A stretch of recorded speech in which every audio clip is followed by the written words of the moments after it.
اور برکتوں والا بنایا ہے۔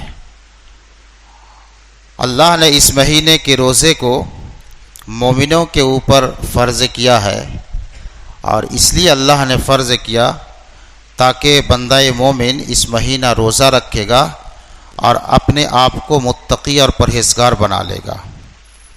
روزہ کا مقصد ہی ہے تقوی اور پرہیزگاری۔ یہ مہینہ نزول قرآن کا مہینہ ہے، اس پر جمعہ میں باتیں بھی آ چکی ہوں گی۔ اس مہینے میں ایک ایسی رات اللہ نے رکھی ہے جس کو 1000 مہینے کی رات سے بہتر کہا۔ خیر من الف شہر اللہ نے کہا، 1000 مہینے کی رات سے بہتر ہے، اور وہ رات ہے لیلۃ القدر، جس کو شب قدر بھی کہتے ہیں۔ شب قدر 1000 مہینے کی رات سے بہتر ہے، یعنی 83 سال 4 مہینے کی رات سے افضل ہے۔ یہ اللہ رب العزت نے رمضان کے مہینے کو خیر و برکت کے علاوہ ہمدردی کا مہینہ کہا ہے، اور اسلام کے اندر کس قدر امیر کو اور غریب کو دنیا میں جینے کا اور خوشی منانے کا ایک طریقہ اور سلیقہ سکھایا۔ اگر امیر اور مالدار کے گھر میں عید اور تہوار کے موقع پر خوشیاں آئیں، ان کے گھر اچھے کھانا پکے، تو اللہ نے غریبوں کو بھی اس سے محروم نہیں رکھا، فقیروں کو بھی اس سے محروم نہیں رکھا، بلکہ اس کے لیے اللہ نے انتظام کیا کہ صدقۃ الفطر کے ذریعے سے غربا اور مساکین کے گھروں میں بھی خوشحالی پہنچاؤ، ان کے یہاں بھی خوشی آئے، ان کے یہاں بھی عید کی خوشیاں دکھیں۔ لہذا غربا اور مساکین کو صدقۃ الفطر دینے کا اسلام نے فرض کیا، ہمارے اوپر ضروری قرار دیا۔ یہ ہے اسلام کا لچک ہے، یہ اسلام کے اندر ہمدردی اور مساوات کا ایک علامت ہے۔ میرے بھائی، ہم آپ سے عرض یہ کر رہے تھے کہ یہ مہینہ ختم ہونے کے کگار میں ہے۔ اب یہ مہینہ بس چند دن کے لیے رہ گیا ہے، اور پھر ماہ رمضان دیکھتے ہی دیکھتے ہاتھ سے نکلتا جا رہا ہے۔ ہمیں اس پر بھی غور و فکر کرنا ہے کہ ہم نے اس مہینے میں کیا کمایا، کیا پایا، اور کیا کھویا، کیا گنوایا، اور کس قدر ہم محروم رہ گئے، کس قدر ہم محروم رہ گئے۔ یہ تزکیہ نفس کا یہ مہینہ ہے، غور و فکر کرنے کا مہینہ ہے۔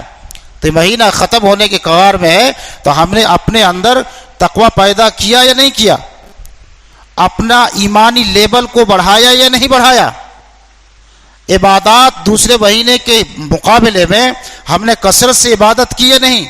دوسرے مہینوں کے مقابلے میں ہم نے قرآن کی تلاوت کی یا نہیں؟ قرآن کی تلاوت، اللہ قرآن کی تلاوت کا مسلمانوں کا حال تو یہ ہے کہ کتاب کے اوپر دھول جم جاتا ہے۔ اگر کپڑے کی تھیلی میں جزدان میں قرآن کا نسخہ ہے، تو قرآن کا نسخہ جس جزدان میں وہ میلا بھی ہو جاتا ہے، کبھی اس کو نکالنے کے توفیق نہیں ہوتی ہے۔ یہ تو ہمارا حال ہے، تو یہ بھی غور کرنے کا ہے۔ ہم نے دوسرے مہینوں کے مقابلے میں اس مہینے میں لوگوں کے ساتھ خیر خواہی کی یا نہیں کی؟ صدقہ خیرات کر کے دوسروں کو مدد پہنچائی یا نہیں کی؟ یہ بھی غور و فکر کرنے کا، تزکیہ کرنے کا مہینہ ہے۔ تقوی کا یہ بیسک چیز ہے ہمارا، جس کے دل کے اندر تقوی پیدا ہوگا، اور اسی بات کو اللہ رب العزت نے روزے کی فرضیت کا مقصد بھی بتلایا، لعلکم تتقون، تاکہ تم متقی اور پرہیزگار بن جاؤ۔ تقوی کیا ہے؟ تقوی کے معنی ہوتا ہے ہر چھوٹے بڑے گناہوں سے بچنا تقوی ہے۔ اگر ہم بڑے گناہوں سے بچتے ہیں یا نہیں، چھوٹے چھوٹے گناہوں سے بچ پاتے ہیں یا نہیں پاتے ہیں، اس کو بھی غور فکر کرنے کی ضرورت ہے۔ حضرت آپ نے خلیفہ دوم عمر فاروق رضی اللہ عنہ کو آپ جانتے ہیں۔ حضرت عمر فاروق رضی اللہ عنہ نے حضرت کعب رضی اللہ عنہ سے پوچھا تھا، ایک دفعہ پوچھا کہ کعب، اور یہ حضرت کعب کون ہے؟ رئیس المفسرین کہے جاتے ہیں، قرآن کے بہت بڑے مفسر شمار کیے جاتے ہیں، پائے کے صحابی رسول ہیں۔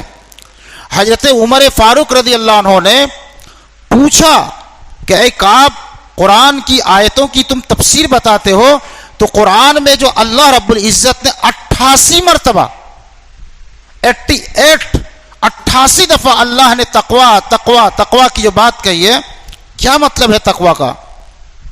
تو حضرت کعب رضی اللہ عنہ نے تقوا کا مطلب بتانے کے بجائے خود کوشچن کر دیا، سوال کیا کہ امیر المومنین آپ بتائیں، آپ کا گزر ایسی پگڈنڈی، ایسا تنگ راستہ جس کے دونوں طرف نوکیلے کانٹے ہوں، اس پر کبھی گزر ہوا ہے یا نہیں؟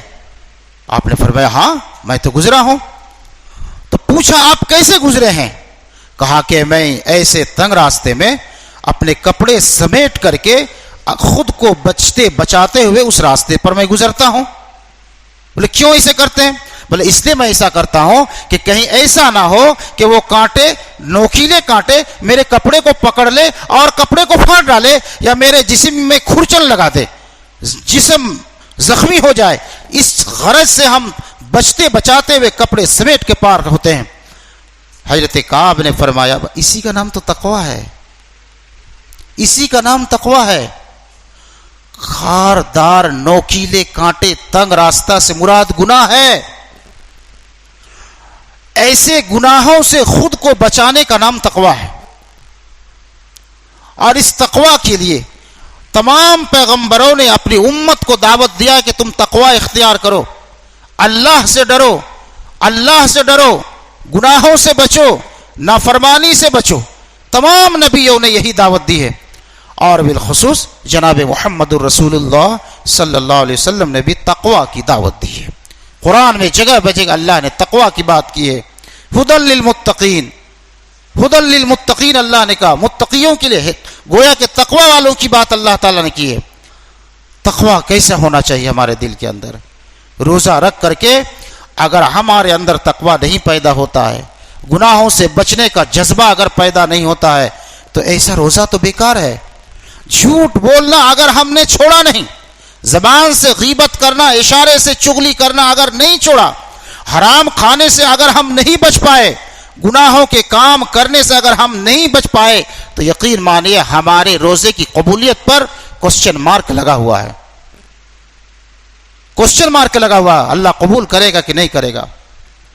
تو جس دل کے اندر تقویٰ پیدا ہوگا، جس کے اندر خدا کا خوف پیدا ہوگا، خشیت الہی پیدا ہوگی، یقین مانیے وہ تمام تر گناہوں سے وہ بچ جائے گا، ہر چھوٹے بڑے گناہوں سے وہ بچ جائے گا۔ لیکن دل کے اندر خوف نہیں ہوگا، اللہ کا ڈر نہیں ہوگا، اللہ کا تقویٰ پیدا نہیں ہوگا، یقین مانیے بیکار ہے۔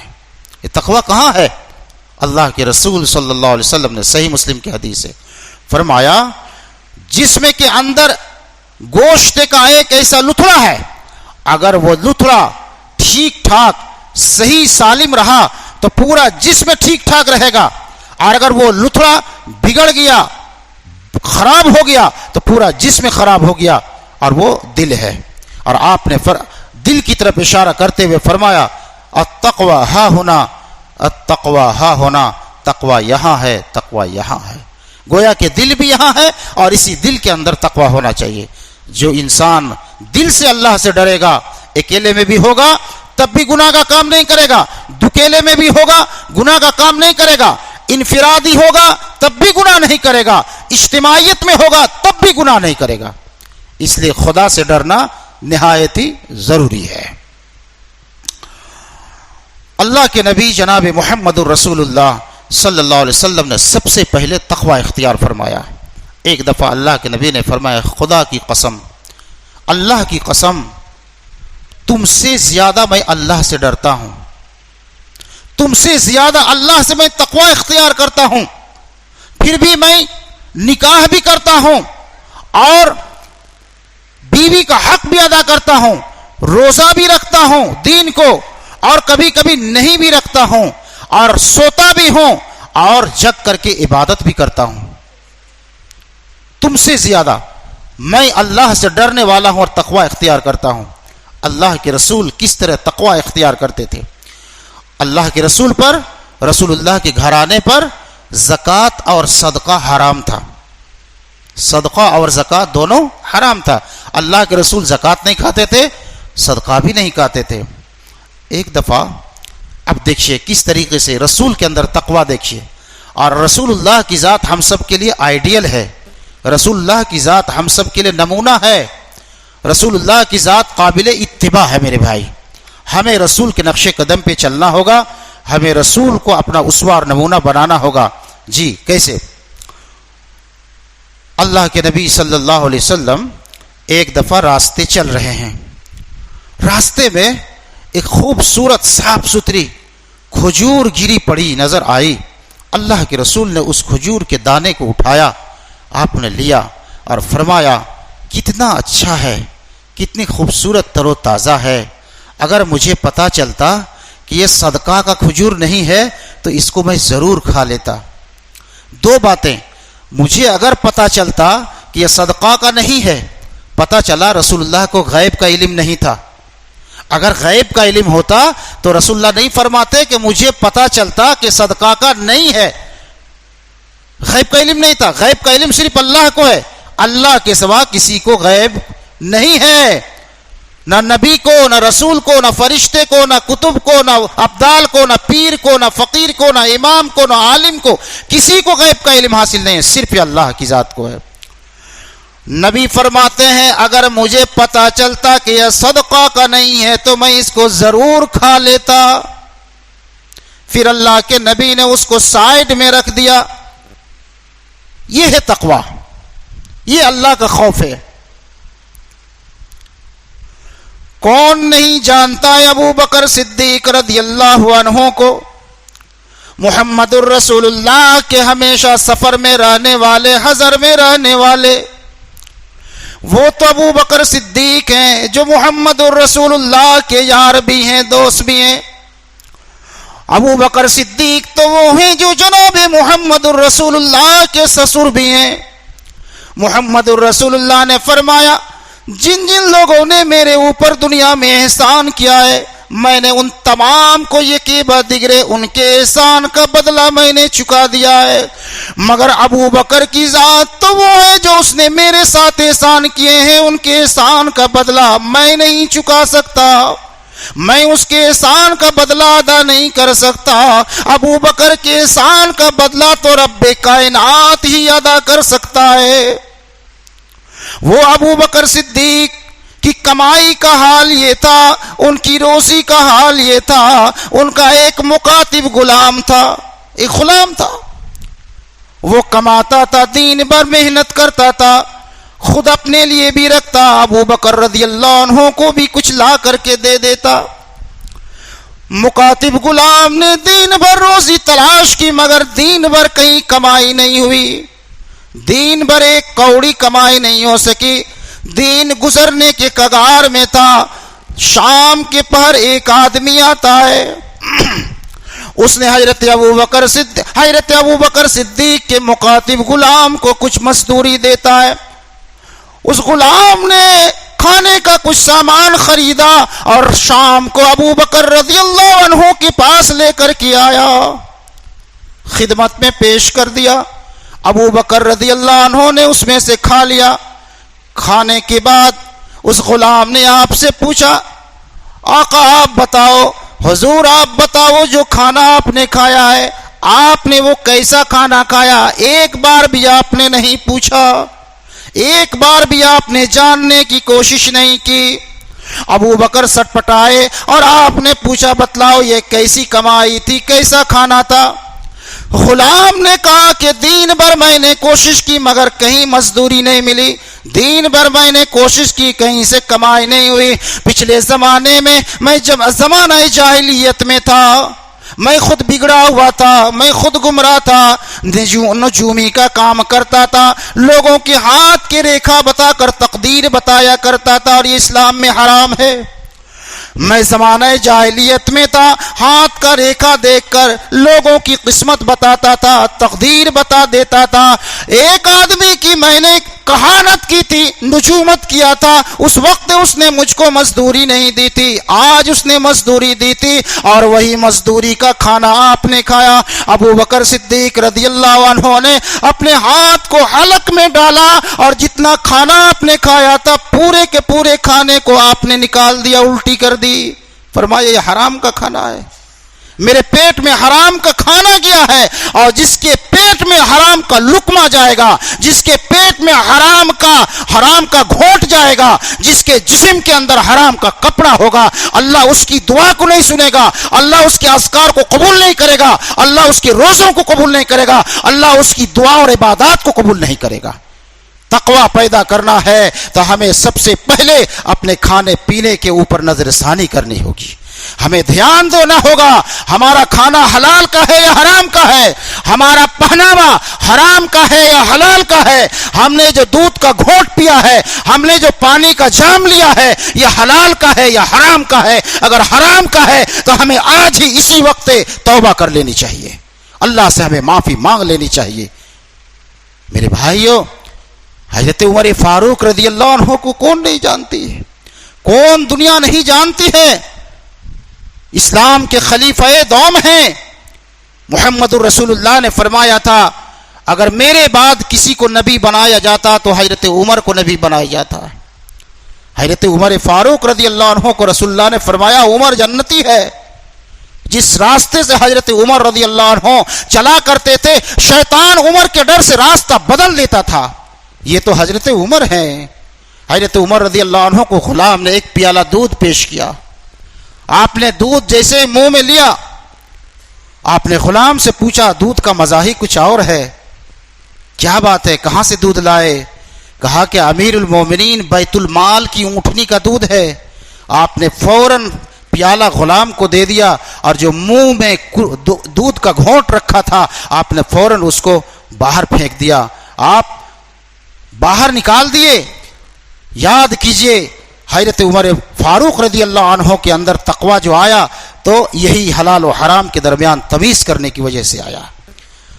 آج ہم نماز بھی پڑھتے ہیں، پورے کے پورا مہینہ رمضان کے روزے بھی رکھتے ہیں، اپنے مال سے جتنا بر ہو سکتا صدقہ اور زکوٰۃ بھی نکالتے ہیں، مسجد کے ممبروں سے اور ائمہ حضرات کے قرآن اور حدیث کے دروس سن بھی لیتے ہیں، لیکن اس کے باوجود نہ ہمارا ایمانی لیول بڑھتا ہے، نہ ہی ہمارے اندر تقوی پیدا ہوتا ہے، نہ ہی ہمارے اندر خوف خداوندی آتی ہے، نہ ہی ہمارے دین کے اندر نکھار پیدا ہوتا ہے۔ اس کا ایک کارن یہ ہے کہ ہم حلال و حرام کی تمیز نہیں کرتے ہیں، کھانے پینے میں ہم فرق نہیں کر پاتے۔ میرے بھائی،